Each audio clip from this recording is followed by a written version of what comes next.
ओम श्री गणेशाय नमः। श्री जानकी वल्लभो विजयते। श्री रामचरित मानस द्वितीय सोपान अयोध्या कांड। जहांकर कोलरे हिमाचल सुता पार्वती, मस्तकरे गंगा, ललाटरे द्वितीय चंद्रमा, कंठरे हलाहल विष और वक्षस्थल सर्पराज अनंत सुशोभित सेही भस्म विभूषित देवश्रेष्ठ सर्वेश्वर संहारकर्ता सर्वव्यापक कल्याण रूप चंद्र सम शुभ्र वर्ण श्री शंकर मते सर्वदा रक्षा करंतु। रघुकुलर आनंददाता श्री रामचंद्रंकर मुखारबिंदर जो शोभा राज्याभिषेक हेबा कथा शुणी प्रसन्न हेला नहीं कि वनवास दुखरे मलिन हेला नहीं। सेही मुख कमलर छवि मो पाई सर्वदा सुमंगलप्रद हेउ। जहांकर अंग नील कमल सम श्यामल ओ कोमल, जहांक बाम भागरे श्री सीता विराजिता एवं जहांक हस्तरे अमोघ बाण और सुंदर धनु विद्यमान, सही रघुवंशनाथ श्री रामचंद्रंकु मु नमस्कार करुछि। श्री गुरुंकर चरण कमल रजरे निजर मनरूपी दर्पण को परिष्कार करी मु श्री रघुनाथंकर सही निर्मल जस गान करुछि, जहाँकि चतुर्वर्ग फल प्रदान करिथाए। विवाह करि सारी जेउ दिन श्रीराम घर को आसिले, सेही दिनु अयोध्यारे नित्य नूतन मंगल हबाकु लागिला एवं आनंद सूचक वाद्य बाजिला। 14 भुवन रूपी विशाल पर्वतरे पुण्य रूपी मेघ माने सुख रूपी जल वृष्टि कले। सेही वृष्टि जल पाई रुद्धि सिद्धि और संपत्ति रूपी सुंदर नदी माने उद्वेलित होई आसी अयोध्या रूपी समुद्र रे मिलित हेले। नगरर नर नारी सकल प्रकारे पवित्र अमूल्य और उच्च कोटीर सुंदर मणिमाणिक्य परि शोभा पाइले। नगरर ऐश्वर्य तो भाषारे कही हेब नाही। जानन्तु ब्रह्मांकर समस्त कारीगरी सेहिठारे समाविष्ट होइथाए। समस्त नगरवासी श्रीरामंकर मुखचंद्र देखि सकल प्रकारे सुखरे थिले। माँ माने और सेमानंकर समस्त सखी सहचरी निज निजर मनोरथ रूपी लतारे फल धरिबा देखि खुशी हेउथांती। श्रीरामंकर रूप गुण शील वो स्वभाव देखि एवं से विषय शुणी राजा दशरथ अत्यंत आनंदित हेउथांती। समस्ते महादेवों को प्रार्थना करी निज निज अंतरर एही अभिलाष जणाउथांती जे राजा जीवित थाउ थाउ श्रीराम को युवराज पद दे दियंतु। थरे सकल सुकृतिर मूर्ति रघुकुल राज दशरथ निजर समस्त सभासद मानक गहणरे राजसभारे बसी थांती। श्रीरामंकर सुंदर कीर्ति शुणी तांकु अत्यंत आनंद लागुथाए। सबु राजा तांकर कृपा चाहुथांती। लोकपाल माने तांकर इच्छानुकूल होई प्रीतिपूर्ण व्यवहार करुथांती। त्रिलोकरे ओ त्रिकालरे दशरथंकर समान भाग्यवान अन्य केही न थांती। सकल मंगलर मूल श्रीराम जहांकर पुत्र, तांक विषय जेते कहिले भी ताहा स्वल्प हेब। राजा स्वाभाविक भावे हातरे दर्पणटीए धरी निजर मुह देखु देखु मस्तकर मुकुट सळखुछंती। सेतिकी बेले से देखिबाकु पाइले जे तांक कान पाखर बाळ पाची आसिलाणी। तांकु लागिला सते जेपरी वार्धक्य तांकु उपदेश देई कहुछि, हे राजन, श्रीराम को युवराज पद देई निज जन्म और जीवनर लाभ उठाऊ नाहंती काहीकि? सही विषय मने मने विचार करी राजा दशरथ शुभ दिन और शुभ बेला देखि गुरु वशिष्ठंक निकट को गले एवं प्रेम पुलकित शरीर व आनंद निमग्न चित्तरे उक्त विषय तांकु जणाइले। राजा कहिले, हे मुनिराज, शुणंतु, श्रीराम एथर सकल प्रकार योग्य होई गलेणी। सेवक गणंकु मंत्री गणंकु नगरवासी ଏବଂ ମୋର ମିତ୍ରଗଣଙ୍କୁ ଓ ଉଦାସୀନମାନଙ୍କୁ ଏପରିକି ମୋ ଶତ୍ରୁମାନଙ୍କୁ ମଧ୍ୟ ଶ୍ରୀରାମ ଅତ୍ୟନ୍ତ ପ୍ରିୟ। ମୁଁ ରାମଙ୍କୁ ଯେପରି ଭଲ ପାଏ ସେମାନେ ସେହିପରି ଭଲ ପାଉଛନ୍ତି। ଆପଣଙ୍କ ଆଶୀର୍ବାଦ ହିଁ ସତେ ଯେପରି ଶରୀର ଧାରଣ କରି ଶ୍ରୀରାମ ରୂପରେ ଶୋଭିତ ହେଉଛି। ହେ ପ୍ରଭୁ, ଆପଣ ଶ୍ରୀରାମଙ୍କୁ ଯେତିକି ସ୍ନେହ କରନ୍ତି ବ୍ରାହ୍ମଣମାନେ ମଧ୍ୟ ସପରିବାର ତାଙ୍କୁ ସେତିକି ସ୍ନେହ କରନ୍ତି।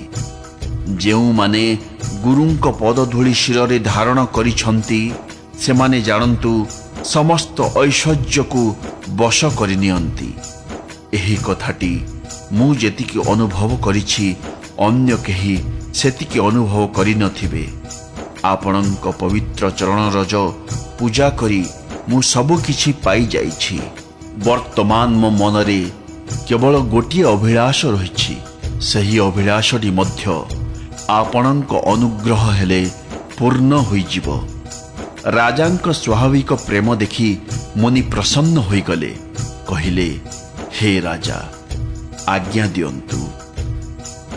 ହେ ରାଜନ୍, ଆପଣଙ୍କ ନାମ ଓ ଯଶ ହିଁ ଆପଣଙ୍କ ମନୋବାଞ୍ଛିତ ବସ୍ତୁ ପ୍ରଦାନ କରେ। ହେ ରାଜଶିରୋମଣି, ଆପଣଙ୍କ ମନର ଅଭିଳାଷ ପ୍ରକୃତରେ ଫଳର ଅନୁଗମନ କରେ।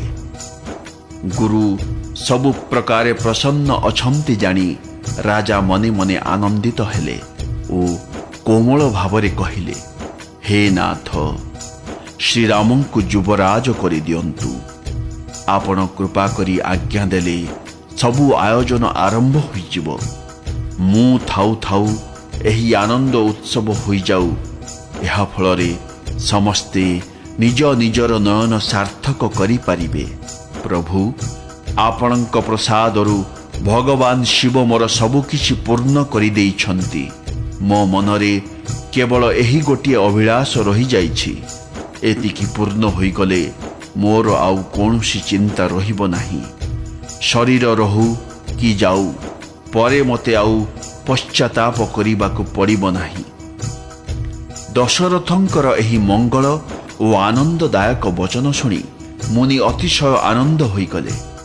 କହିଲେ, ହେ ରାଜନ୍, ଶୁଣନ୍ତୁ, ଯାହାଙ୍କ ପ୍ରତି ବିମୁଖ ହୋଇ ଲୋକମାନଙ୍କ ପରେ ଅନୁତାପ କରିବାକୁ ପଡ଼େ, ଯାହାଙ୍କର ଭଜନ ବିନା ହୃଦୟର ଜ୍ୱାଳା ଦୂର ହୁଏ ନାହିଁ, ସେହି ପ୍ରଭୁ ସର୍ବଲୋକ ମହେଶ୍ୱର ଶ୍ରୀରାମ ଆପଣଙ୍କ ପୁତ୍ର ହୋଇଛନ୍ତି। କାରଣ ସେ ପବିତ୍ର ପ୍ରେମର ଅନୁଗାମୀ। ହେ ରାଜନ୍, ଆଉ ବିଳମ୍ବ କରନ୍ତୁ ନାହିଁ। ଶୀଘ୍ର ସବୁ ସାମଗ୍ରୀ ଯୋଗାଡ଼ କରନ୍ତୁ। ଯେଉଁଦିନ ଶ୍ରୀରାମ ଯୁବରାଜ ହେବେ ଜାଣନ୍ତୁ ସେହିଦିନ ହିଁ ଶୁଭ ଦିନ ଓ ମଙ୍ଗଳକର ଦିବସ। ରାଜା ଆନନ୍ଦିତ ହୋଇ ନଅରକୁ ଚାଲି ଆସିଲେ ଏବଂ ସେବକମାନଙ୍କ ଦ୍ୱାରା ସୁମନ୍ତ୍ର ପ୍ରଭୃତି ମନ୍ତ୍ରୀମାନଙ୍କୁ ଡକାଇଲେ। ସେମାନେ ଆସି ଜୟ ମହାରାଜ କହି ପ୍ରଣାମ କଲେ। ରାଜା ସେମାନଙ୍କୁ ଶ୍ରୀରାମଙ୍କୁ ଯୁବରାଜ ପଦ ଦେବାର ମଙ୍ଗଳ ସୂଚକ ପ୍ରସ୍ତାବ ଶୁଣାଇଦେଲେ। ଯଦି 5 ଜଣଙ୍କୁ ଏହି ପ୍ରସ୍ତାବ ଭଲ ଲାଗୁଛି, ତେବେ ଆପଣମାନେ ଆନନ୍ଦରେ ଶ୍ରୀରାମଙ୍କର ରାଜତିଳକ କରନ୍ତୁ। ଏହି ପ୍ରିୟ ବାଣୀ ଶୁଣିବା କ୍ଷଣି ମନ୍ତ୍ରୀମାନେ ଏପରି ଆନନ୍ଦିତ ହୋଇଗଲେ ଯେ ମନେ ହେଲା ସତେ ଯେପରି ସେମାନଙ୍କର ମନୋରଥ ରୂପୀ ଚାରା ଗଛ ଉପରେ ଜଳସିଞ୍ଚନ ହୋଇଗଲା। ମନ୍ତ୍ରୀମାନେ କରଯୋଡ଼ି ବିନତି ଜଣାଇଲେ, ହେ ଜଗତପତି, ଆପଣ କୋଟି ପରମାୟୁ ପାଆନ୍ତୁ। ଆପଣ ଭଲ କଥାଟିଏ ଚିନ୍ତା କଲେ ଏହା ସମଗ୍ର ଜଗତ ପାଇଁ ମଙ୍ଗଳକର ହେବ। ହେ ନାଥ, ଶୀଘ୍ର ଏହି କାର୍ଯ୍ୟ ସାରି ଦିଅନ୍ତୁ, ଆଉ ବିଳମ୍ବ କରନ୍ତୁ ନାହିଁ। ମନ୍ତ୍ରୀମାନଙ୍କର ସୁନ୍ଦର ପରାମର୍ଶ ଶୁଣି ରାଜା ଏତେ ଆନନ୍ଦିତ ହୋଇଗଲେ ଯେ ମନେ ହେଲା ବଢ଼ି ଆସୁଥିବା ଲତାଟିଏ ମାଡ଼ିବା ପାଇଁ ସୁନ୍ଦର ଡାଳଟିଏ ପାଇଗଲା। ରାଜା କହିଲେ, ଶ୍ରୀରାମଙ୍କର ରାଜ୍ୟାଭିଷେକ ନିମନ୍ତେ ମୁନିରାଜ ବଶିଷ୍ଠ ଯାହା ଯାହା କରିବାକୁ ଆଜ୍ଞା ଦେବେ ଆପଣମାନେ ତାହା ଅତି ଶୀଘ୍ର କରନ୍ତୁ। ମୁନିରାଜ ଆନନ୍ଦିତ ହୋଇ କହିଲେ, ଯାଇ ସବୁ ବଡ଼ ବଡ଼ ତୀର୍ଥରୁ ଜଳ ଆଣନ୍ତୁ। तापरे से सर्वमहोषधि विभिन्न पत्र पुष्प फल मूल प्रभृति मांगलिक द्रव्यर नाम गणी गणी कहिले। चामर मृगचर्म विभिन्न प्रकार वस्त्र नानाविध पाट और पशम कपड़ा विविध मणि तथा राज्याभिषेक उपयोगी सकल प्रकार मांगलिक द्रव्य मगाइबाकू से आदेश देले। समस्त वेद विहित विधान विषय बुझाई दे कहिले, नगरर विभिन्न स्थान रे चांदुआ मान टाणंतु, फल धरिथिबा आंब गुआ और कदली गछ मान आनी नगरर रास्ता मानंक पार्श्वरे रोपण करंतु। घर दुआर मुहरे सुंदर झोटी देई से सबुकु मणि मुक्तारे सजांतु।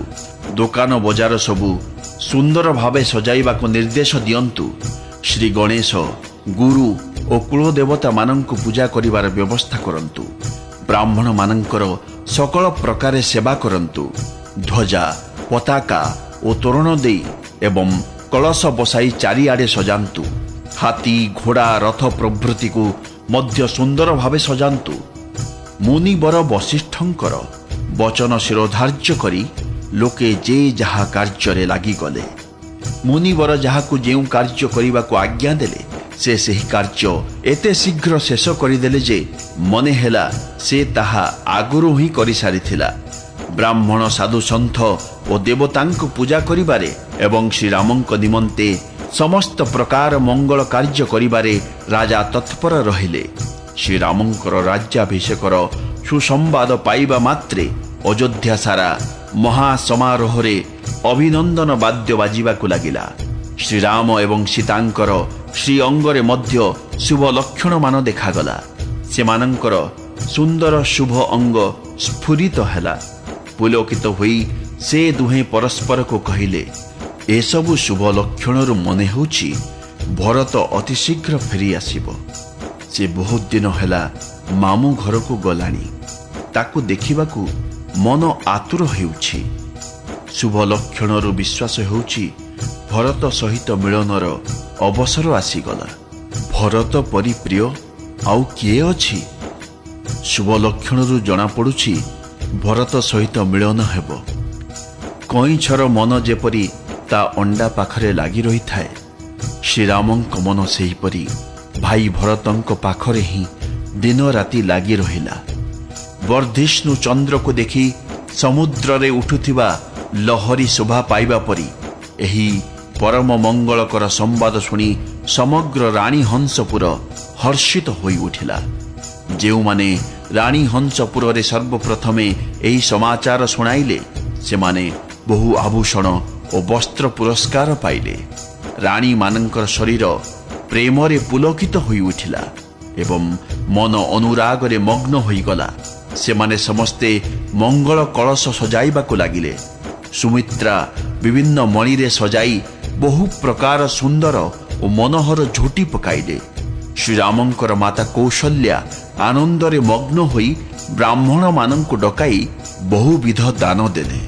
से ग्राम देवी देवता और नाग मानंकु पूजा कले एवं विभिन्न प्रकार बलि भोग देबाकु मानसिक कले।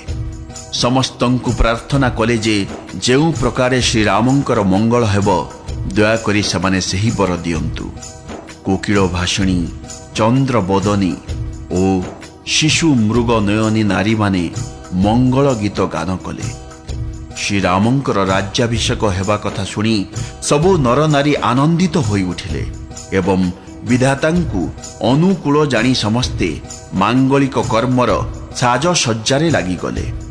राजा वशिष्ठंकु डकाइले और श्रीरामचंद्रंकु समयोचित उपदेश देवा लगी तांको महलको पठाइले। गुरुंको आगमन समाचार पाइबा क्षणी श्रीराम द्वार पाखकु आसी तांको चरणरे प्रणाम कले।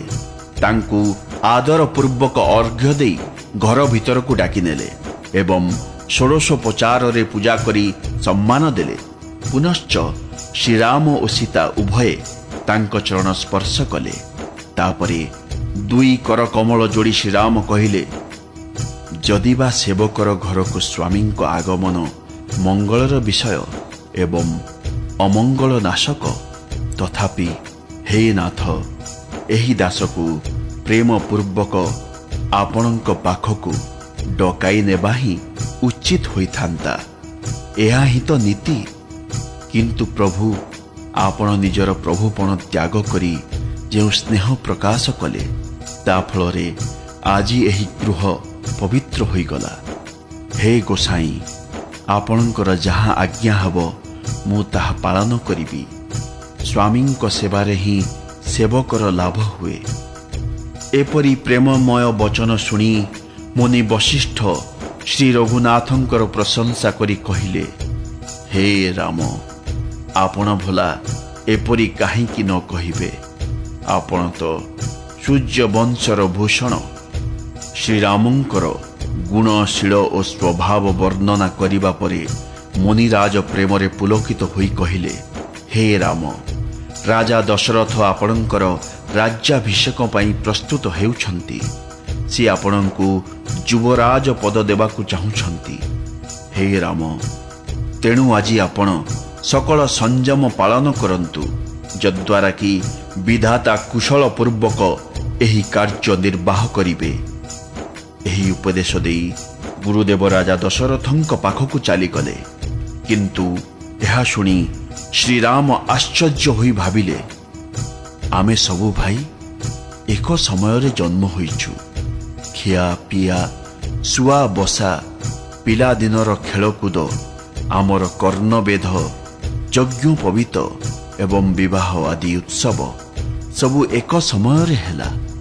କିନ୍ତୁ ଏହି ନିଷ୍କଳଙ୍କ ରାଜବଂଶରେ ଏହା ଏକ ଅନୁଚିତ କର୍ମ ହେଉଛି ଯେ ଅନ୍ୟ ସବୁ ଭାଇମାନଙ୍କୁ ଛାଡ଼ିଦେଇ କେବଳ ବଡ଼ ଭାଇର ହିଁ ରାଜ୍ୟାଭିଷେକ ହେଉଛି। ପ୍ରଭୁ ଶ୍ରୀରାମଙ୍କର ଏହି ସୁନ୍ଦର ପ୍ରେମପୂର୍ଣ୍ଣ ଅନୁତାପ ଭକ୍ତମାନଙ୍କ ମନର କୁଟିଳତା ହରଣ କରୁ। ସେତିକିବେଳେ ପ୍ରେମ ଓ ଆନନ୍ଦରେ ମଗ୍ନ ଲକ୍ଷ୍ମଣ ଆସି ସେଠାରେ ପହଞ୍ଚିଗଲେ। ରଘୁକୁଳ ରୂପୀ କୁମୁଦର ଚନ୍ଦ୍ରମା ଶ୍ରୀରାମଙ୍କୁ ତାଙ୍କ ପ୍ରିୟ ବଚନ କହି ସମ୍ମାନିତ କଲେ। ଅଯୋଧ୍ୟା ନଗରରେ ବିଭିନ୍ନ ପ୍ରକାର ବାଦ୍ୟ ବାଜୁଥାଏ। ସେଠାକାର ଆନନ୍ଦ ଅବର୍ଣ୍ଣନୀୟ। ସମସ୍ତେ ଭରତଙ୍କ ଆଗମନ କାମନା କରି କହୁଥାନ୍ତି, ସେ ଶୀଘ୍ର ଆସିଯାଆନ୍ତେ କି? ରାଜ୍ୟାଭିଷେକ ଉତ୍ସବ ଦେଖି ନିଜର ନେତ୍ର ସାର୍ଥକ କରନ୍ତେ। ହାଟ ବାଟ, ଗଳି କନ୍ଦି, ଘର ବଜାର ଓ ଚୌତରାମାନଙ୍କରେ ନରନାରୀ ସମସ୍ତେ ନିଜ ନିଜ ଭିତରେ କଥାବାର୍ତ୍ତା ହେଉଥାନ୍ତି। ସେହି ଶୁଭ ଲଗ୍ନ କାଲି କେତେବେଳେ ଆସିବ, ଯେତେବେଳେ କି ବିଧାତା ଆମର ଅଭିଳାଷ ପୂର୍ଣ୍ଣ କରିଦେବେ। ସୀତାଙ୍କ ସହିତ ଶ୍ରୀରାମ ସୁବର୍ଣ୍ଣ ସିଂହାସନରେ ବିରାଜିତ ହେଲେ ଆମର ମନସ୍କାମନା ପୂର୍ଣ୍ଣ ହୋଇଯିବ। ସମସ୍ତେ କାଲି କେତେବେଳେ ହେବ, ଏହା କୁହାକୁହି ହେଉଥିବା ବେଳେ କୁଚକ୍ରୀ ଦେବତାମାନେ କିପରି ବିଘ୍ନ ଘଟିବ ତାହା ପାଞ୍ଚୁଥାନ୍ତି। ଚୋରକୁ ଯେପରି ଚାନ୍ଦିନୀ ରାତି ସୁହାଏ ନାହିଁ, ଦେବତାମାନଙ୍କୁ ସେହିପରି ଅଯୋଧ୍ୟାର ଆନନ୍ଦ ଉତ୍ସବ ଭଲ ଲାଗୁନଥାଏ। ସରସ୍ୱତୀଙ୍କୁ ଆବାହନ କରି ଦେବତାମାନେ ତାଙ୍କ ପାଖରେ ବିନତି ଜଣାଉଥାନ୍ତି ଏବଂ ବାରମ୍ବାର ତାଙ୍କ ପାଦ ତଳେ ପଡ଼ୁଥାନ୍ତି। କହୁଥାନ୍ତି, ହେ ମାତା, ଆମର ଏ ଯେଉଁ ବଡ଼ ବିପତ୍ତି ପଡ଼ିଛି ତାହାକୁ ଦେଖି ଆପଣ ସେହି ଉପାୟ କରନ୍ତୁ, ଯାହାଫଳରେ କି ଶ୍ରୀରାମ ରାଜ୍ୟ ତ୍ୟାଗ କରି ବନକୁ ଚାଲିଯିବେ ଏବଂ ଦେବତାମାନଙ୍କ ସକଳ କାର୍ଯ୍ୟ ସିଦ୍ଧ ହୋଇଯିବ। ଦେବତାମାନଙ୍କର ବିନତି ଶୁଣି ସରସ୍ୱତୀ ଠିଆ ହୋଇପଡ଼ି ଚିନ୍ତା କରିବାକୁ ଲାଗିଲେ। ହାୟ, କମଳ ବନ ନିମନ୍ତେ ମୁଁ ତାହେଲେ ଆଜି ହେମନ୍ତ ଋତୁର ରାତି ହୋଇଯିବି। ତାଙ୍କର ଏପରି ପଶ୍ଚାତାପ ଦେଖି ଦେବତାମାନେ ପୁନର୍ବାର ବିନତି କରି କହିଲେ, ହେ ମାତା, ଏଥିରେ ଆପଣଙ୍କୁ କୌଣସି ପ୍ରକାର ଦୋଷ ଲାଗିବ ନାହିଁ। ଶ୍ରୀ ରଘୁନାଥ ହର୍ଷ ଓ ବିଷାଦରୁ ରହିତ। ଆପଣ ତ ଶ୍ରୀରାମଙ୍କର ସକଳ ପ୍ରଭାବ ଜାଣନ୍ତି। ଜୀବ ନିଜର କର୍ମବଶତଃ ସୁଖ ଦୁଃଖରେ ଭାଗି ହୁଏ। ତେଣୁ ଆପଣ ଦେବତାମାନଙ୍କର ହିତ ପାଇଁ ଅଯୋଧ୍ୟା ଯାଆନ୍ତୁ। ଦେବତାମାନେ ବାରମ୍ବାର ପାଦ ଧରି ସରସ୍ୱତୀଙ୍କୁ ଅଡ଼ୁଆରେ ପକାଇଦେଲେ। ତା ଫଳରେ ସେ ବାଧ୍ୟ ହୋଇ ଅଯୋଧ୍ୟା ଯିବାକୁ ସ୍ଥିର କଲେ। ସେ ଜାଣିଗଲେ ଦେବତା ମାନେ ବଡ଼ ନୀଚ ମନା। ସେମାନେ ରହୁଛନ୍ତି ସିନା ଉଚ୍ଚରେ, କିନ୍ତୁ ସେମାନଙ୍କର କାର୍ଯ୍ୟକଳାପ ବଡ଼ ନୀଚ। ସେମାନେ ଅନ୍ୟର ଐଶ୍ୱର୍ଯ୍ୟ ଦେଖିପାରନ୍ତି ନାହିଁ। କିନ୍ତୁ ଭବିଷ୍ୟତ ଫଳାଫଳ ବିଚାର କରି ସରସ୍ୱତୀ ଦେଖିଲେ ଯେ ଶ୍ରୀରାମ ବନଗମନ କଲେ ରାକ୍ଷସମାନଙ୍କର ବଧ ହେବ ଏବଂ ସମଗ୍ର ଜଗତର ମଙ୍ଗଳ ହେବ। ସେ ପୁଣି ଦେଖିଲେ ଯେ ଚତୁର କବିମାନେ ମଧ୍ୟ ତାଙ୍କୁ ଲୋଡ଼ିବେ। ଏପରି ବିଚାର କରି ସେ ମନେ ମନେ ହର୍ଷିତ ହୋଇ ଦଶରଥଙ୍କ ପୁରୀ ଅଯୋଧ୍ୟାକୁ ଚାଲି ଆସିଲେ। ଜାଣନ୍ତୁ, ଦୁଃସହ ଦୁଃଖଦାୟୀ କୌଣସି ଗ୍ରହ ଦଶା ହିଁ ଅଯୋଧ୍ୟାକୁ ଚାଲି ଆସିଲା। କୈକେୟୀଙ୍କର ମନ୍ଥରା ବୋଲି ଗୋଟିଏ ମନ୍ଦ ବୁଦ୍ଧି ଦାସୀ ଥିଲା। ସରସ୍ୱତୀ ଆସି ତା ବୁଦ୍ଧି ଭ୍ରଂଶ କରିଦେଲେ ଓ ତାକୁ ଅପଯଶର ପେଡ଼ି କରିଦେଇ ଚାଲିଗଲେ। ମନ୍ଥରା ଦେଖିଲା ନଗର ସଜା ଯାଇଛି ଓ ସୁନ୍ଦର ମଙ୍ଗଳ ବାଦ୍ୟ ବାଜୁଛି। ସେ ଲୋକଙ୍କୁ ପଚାରିଲା, ଇଏ କି ଉତ୍ସବ? ଶ୍ରୀରାମଙ୍କର ଅଭିଷେକ କଥା ଶୁଣିଦେଲା କ୍ଷଣି ତାର ହୃଦୟ ଜଳି ଉଠିଲା। ମହୁ ଫେଣା ଦେଖି କୁଟିଳା ଶବରୁଣୀ ଯେପରି ତାହା କିପରି ଭାଙ୍ଗି ନେବ ବୋଲି ପାଞ୍ଚିଥାଏ, ସେହିପରି ସେହି ନୀଚ ଜାତିର ଦୁର୍ବୁଦ୍ଧି ଦାସୀ କ'ଣ କଲେ ଶ୍ରୀରାମଙ୍କର ଅଭିଷେକ ରାତାରାତି ପଣ୍ଡ ହୋଇଯିବ, ସେହି କଥା ଚିନ୍ତା କରିବାକୁ ଲାଗିଲା। ସେ ମୁହଁ ଶୁଖାଇ ବିରସ ବଦନରେ ଭରତଙ୍କ ମା କୈକେୟୀଙ୍କ ନିକଟକୁ ଚାଲିଗଲା। ରାଣୀ ହସି ହସି ପଚାରିଲେ, କିଲୋ, ତୁ ଏତେ ଉଦାସ ଦେଖାଯାଉଛୁ କାହିଁକି? ମନ୍ଥରା କିଛି ଉତ୍ତର ନ ଦେଇ ଖାଲି ଦୀର୍ଘ ନିଶ୍ୱାସ ମାରିଲା ଏବଂ ନାରୀ ସୁଲଭ ଅଭିନୟ କରି ଆଖିରୁ ଲୁହ ଝରାଇ ଚାଲିଲା। ରାଣୀ ହସି ହସି କହିଲେ, ତୁଟା ଭାରି ଗାଲେଇ। ମୋତେ ଲାଗୁଛି ସେଇଥିପାଇଁ ଲକ୍ଷ୍ମଣ ବୋଧହୁଏ ତତେ କିଛି ଦଣ୍ଡ ଦେଇଛନ୍ତି। ତଥାପି ସେହି ମହାପାପିନୀ ଦାସୀ କିଛି କହିଲେ ନାହିଁ। ଖାଲି କଳା ନାଗୁଣୀ ପରି ଫଁ ଫଁ ହୋଇ ନିଶ୍ୱାସ ଛାଡ଼ିଲା। ରାଣୀ ଡରିଯାଇ କହିଲେ, ଆଲୋ, କହୁନୁ କାହିଁକି? ଶ୍ରୀରାମ, ମହାରାଜା, ଲକ୍ଷ୍ମଣ, ଭରତ ଓ ଶତ୍ରୁଘ୍ନ ସମସ୍ତେ କୁଶଳରେ ଅଛନ୍ତି ତ? ଏହା ଶୁଣି କୁଜି ମନ୍ଥରାର ମନରେ ବଡ଼ କଷ୍ଟ ହେଲା। ସେ କହିଲା, ହେ ମା, ମୋତେ କାହିଁକି କିଏ ଦଣ୍ଡ ଦେବ? ମୁଁ ବା କାହା ବଳରେ ଗାଲୁ କରିବି? ଯାହାଙ୍କୁ ରାଜା ଯୁବରାଜ ପଦ ଦେଉଛନ୍ତି ସେହି ରାମଙ୍କୁ ଛାଡ଼ିଦେଲେ ଆଜି ଆଉ କିଏ ଭଲରେ ଅଛନ୍ତି ଯେ? ଆଜି କୌଶଲ୍ୟାଙ୍କ ପ୍ରତି ବିଧାତା ଖୁବ୍ ଅନୁକୂଳ ହୋଇଛି। ଏତିକି ଦେଖୁ ଦେଖୁ ସେ ଗର୍ବରେ ଫାଟି ପଡ଼ିଲେଣି। ସେଇଆ ଦେଖି ମୋ ମନରେ କ୍ଷୋଭ ହେଉଛି। ତୁମେ ନିଜେ ଯାଇ ସେହି ଆଡ଼ମ୍ବର ଦେଖୁନା କାହିଁକି? ତୁମ ପୁଅ ଯାଇ ପରଦେଶରେ, ହେଲେ ତୁମର ଚିନ୍ତା ବୋଲି ଟିକିଏ ବି ନାହିଁ। ଭାବୁଛ ସ୍ୱାମୀ ତ ମୋ ବଶରେ, ତୁମକୁ ତ ଗଦି ପଲଙ୍କରେ ପଡ଼ି ଶୋଇ ରହିବାକୁ ଭଲ ଲାଗୁଛି। ସେଇଥିପାଇଁ ତୁମେ ରାଜାଙ୍କ କପଟ ଚାତୁରୀ ଜାଣିପାରୁନାହଁ। ମନ୍ଥରା ତ ପ୍ରିୟ ଲୋକଙ୍କ ଭଳି କହୁଥିଲା, ହେଲେ ତା ମନରେ ମଇଳା ପଶିଛି ଜାଣି ରାଣୀ ତାକୁ ଧମକେଇ ଦେଇ କହିଲେ, ରଖ, ଚୁପ୍ କର। ଘର ଭଙ୍ଗେଇ ଆଉ ଦିନେ ଏଭଳି କଥା କହିଛୁ ତ ତୋ ଜିଭ ଉପାଡ଼ି ଦେବି, ଜାଣିଥା।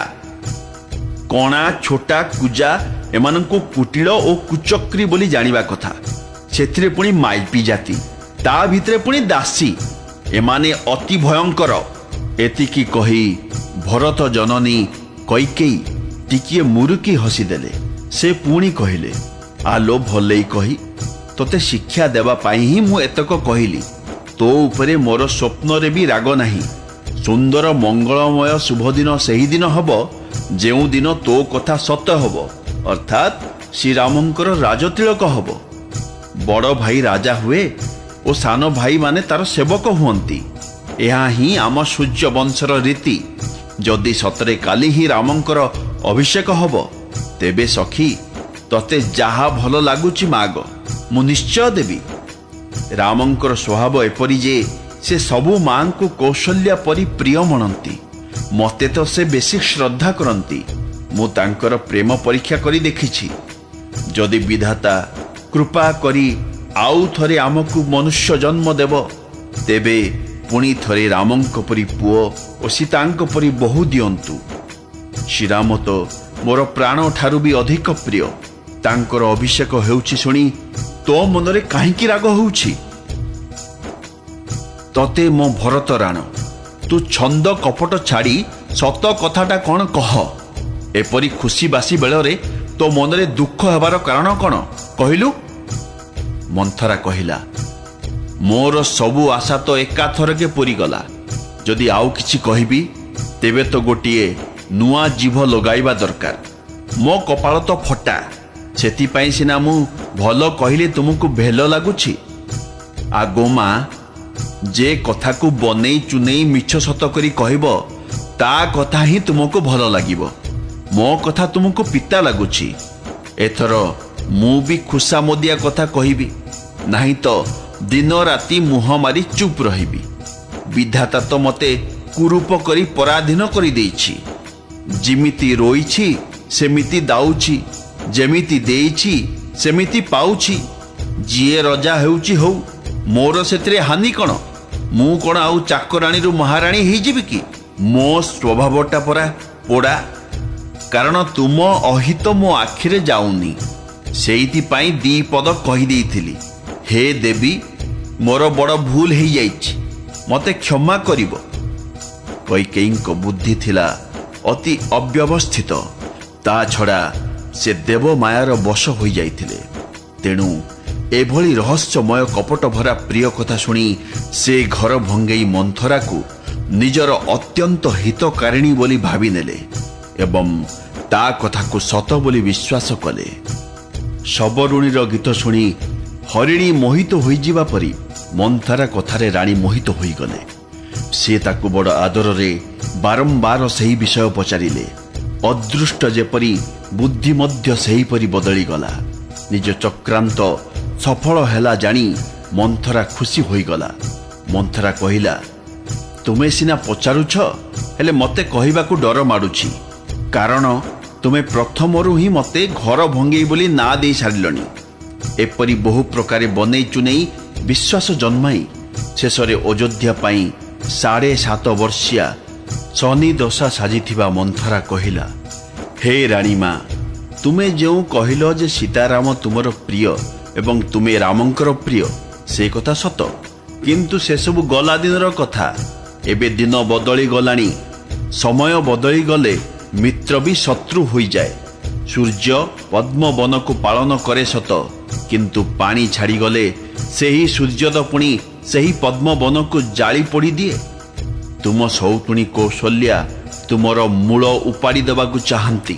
ତେଣୁ ଶୀଘ୍ର ଉପାୟର ବାଡ଼ ବାନ୍ଧି ତାଙ୍କ ବାଟ ବନ୍ଦ କରିଦିଅ ଓ ନିଜକୁ ରକ୍ଷା କର। ରାଜାଙ୍କ ପ୍ରେମ ଦେଖି ତୁମେ ପୁରା ନିଶ୍ଚିନ୍ତ ଅଛ। ତୁମେ ଭାବୁଛ ରାଜା ତୁମ ବଶରେ ଅଛନ୍ତି, କିନ୍ତୁ ରାଜାଙ୍କର ମୁହଁଟା ସିନା ମିଠା, ହେଲେ ମନ ଭିତରଟା ମଇଳା। ତୁମର ସରଳ ସ୍ୱଭାବ। ରାମଙ୍କ ମା କୌଶଲ୍ୟା ଭାରି ଚତୁରୀ, ଭାରି ମୌନାମୁହିଁ। ତାଙ୍କ ମନ କଥା କେହି ଜାଣିପାରିବେ ନାହିଁ। ସେ ସୁଯୋଗ ଦେଖି ନିଜ କାମ କରିଦେଇଛନ୍ତି।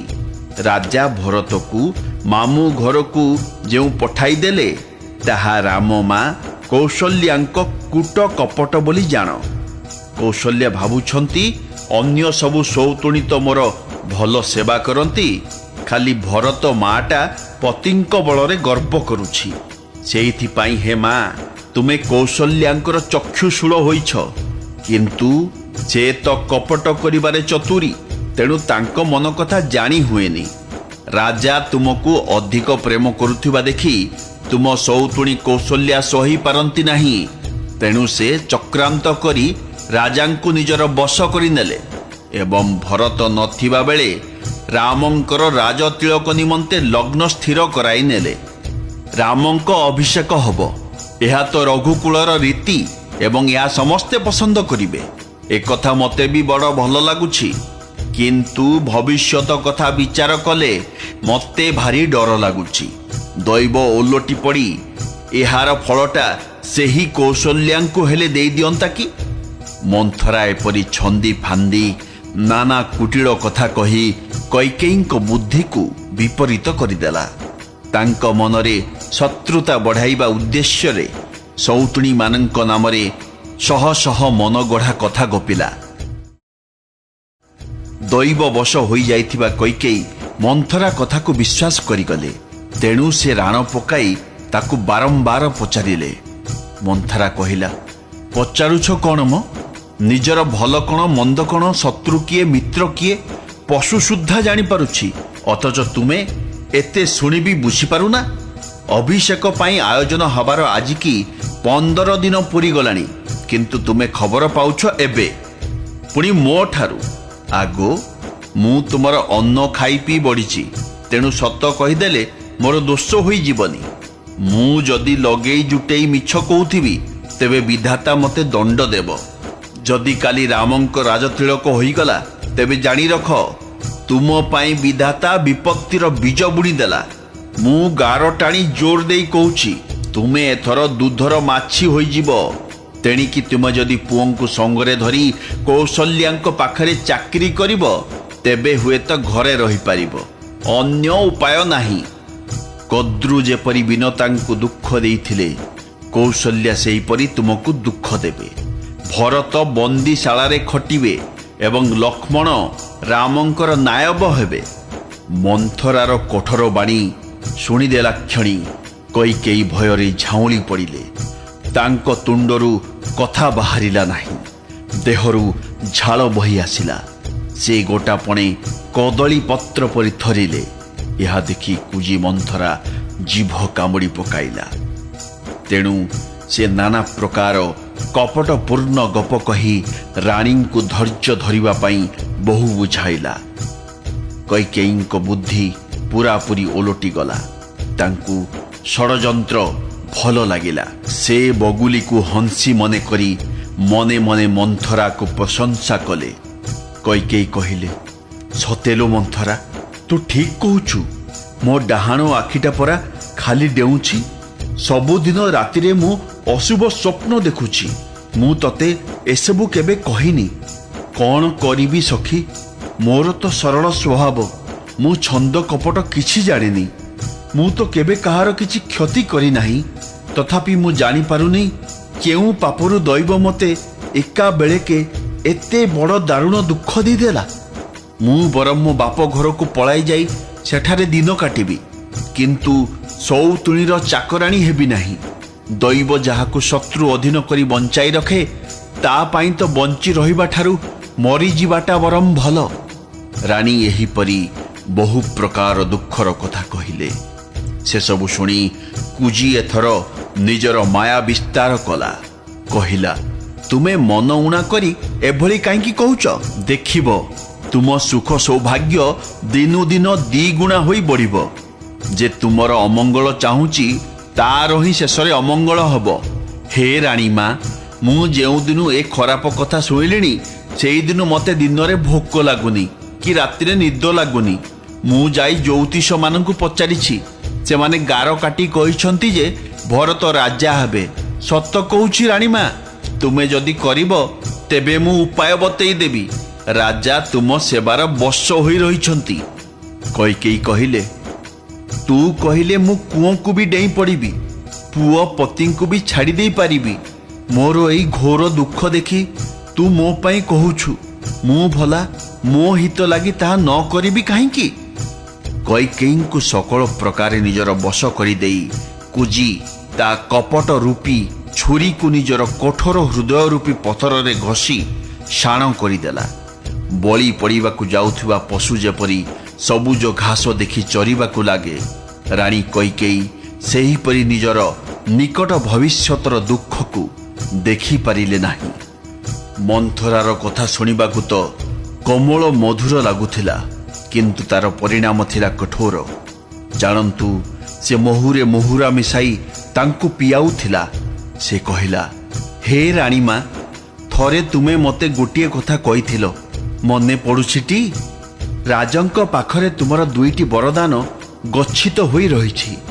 ଆଜି ସେହି ବର 2ଟି ମାଗି ନେଇ ହୃଦୟ ଶୀତଳ କରିଦିଅ।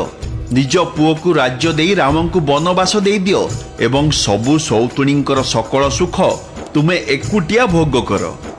ରାଜା ଯେତେବେଳେ ରାମଙ୍କ ରାଣ ଖାଇ ଶପଥ କରିବେ, ସେତିକିବେଳେ ବର 2ଟି ମାଗିବ। ତା ଫଳରେ ରାଜାଙ୍କ ବଚନ ଆଉ ଟଳିବ ନାହିଁ। ଆଜି ରାତିଟା ପାହିଗଲେ କାଲିକି କାମ ବିଗିଡ଼ିଯିବ। ରାଣୀମା ମୋ କଥାକୁ ପ୍ରାଣ ଠାରୁ ବି ପ୍ରିୟ ବୋଲି ଜାଣ। ଏହିପରି ଘୋର ଆଘାତ ଦେଇ ପାପିନୀ ମନ୍ଥରା କହିଲା, କୋପ ଭବନକୁ ଯାଅ, ସବୁ କାମ ସାବଧାନରେ କରିବ। ରାଜାଙ୍କୁ ସହଜରେ ବିଶ୍ୱାସ କରିବନି, ତାଙ୍କ କଥାରେ ଭୁଲିଯିବନି। କୁଜିକୁ ନିଜର ପ୍ରାଣ ପ୍ରିୟ ବୋଲି ବୁଝି ରାଣୀ ତା ବୁଦ୍ଧିକୁ ବାରମ୍ବାର ପ୍ରଶଂସା କରିବାକୁ ଲାଗିଲେ। କହିଲେ, ଏ ସଂସାରରେ ମୋର ତୋ ପରି ହିତକାରିଣୀ ଅନ୍ୟ କେହି ନାହିଁ।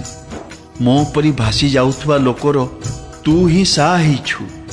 ଯଦି ବିଧାତା କାଲି ମୋ ମନୋରଥ ପୂର୍ଣ୍ଣ କରିଦେବେ, ତେବେ ସଖୀ ମୁଁ ତୋତେ ମୋ ନୟନ ପିତୁଳା କରିଦେବି। ଏପରି ଭାବରେ ଦାସୀକୁ ନାନା ପ୍ରକାରେ ଆଦର କରି କୈକେୟୀ କୋପ ଭବନକୁ ଚାଲିଗଲେ। କଳହ ହୋଇଗଲା ବୀଜ, ଦାସୀ ହୋଇଗଲା ବର୍ଷା ଋତୁ। କୈକେୟୀଙ୍କ କୁବୁଦ୍ଧି ହେଲା ଭୂମି, କପଟ ରୂପୀ ଜଳ ପାଇ ବୀଜରୁ ଅଙ୍କୁର ଉଦ୍ଗମ ହୋଇଗଲା। ଦୁଇ ବରଦାନ ହେବ ସେହି ଅଙ୍କୁରର ଦୁଇଟି ବୀଜପତ୍ର ଏବଂ ପରିଣାମରେ ସେଥିରୁ ଦୁଃଖ ରୂପୀ ଫଳ ହିଁ ଫଳିଯିବ। କୈକେୟୀ କୋପର ସକଳ ବେଶଭୂଷା ଧରି ଯାଇ କୋପ ଭବନରେ ଶୋଇପଡ଼ିଲେ। ରାଜଭୋଗ କରୁଥିବା କୈକେୟୀ ନିଜ ଦୁଷ୍ଟ ବୁଦ୍ଧି ହେତୁ ନଷ୍ଟ ହୋଇଗଲେ। ଏଣେ ରାଜମହଲରେ ଓ ନଗରରେ ଆନନ୍ଦର କୋଳାହଳ ଚାଲିଥାଏ। ଏହି ଷଡ଼ଯନ୍ତ୍ର ବିଷୟରେ କେହି କିଛି ଜାଣିପାରିଲେ ନାହିଁ।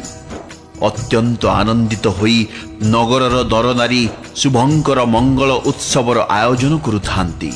କିଏ ଭିତରକୁ ଯାଏ ତ କିଏ ବାହାରକୁ ଆସୁଥାଏ। ରାଜଦ୍ୱାରରେ ଭିଡ଼ ଲାଗିଥାଏ। ଶ୍ରୀରାମଙ୍କର ବାଲ୍ୟ ସଖାମାନେ ରାଜତିଳକ ସମାଚାର ଶୁଣି ଅପାର ଆନନ୍ଦ ଲାଭ କରୁଥାନ୍ତି। ସେମାନେ ଦଳ ଦଳ ହୋଇ ଆସି ଶ୍ରୀରାମଙ୍କୁ ଭେଟୁଥାନ୍ତି। ସେମାନଙ୍କର ପ୍ରେମ ଜାଣି ପ୍ରଭୁ ସେମାନଙ୍କୁ ଆଦର କରି କୋମଳ କଣ୍ଠରେ କୁଶଳ ସମାଚାର ପଚାରୁଥାନ୍ତି।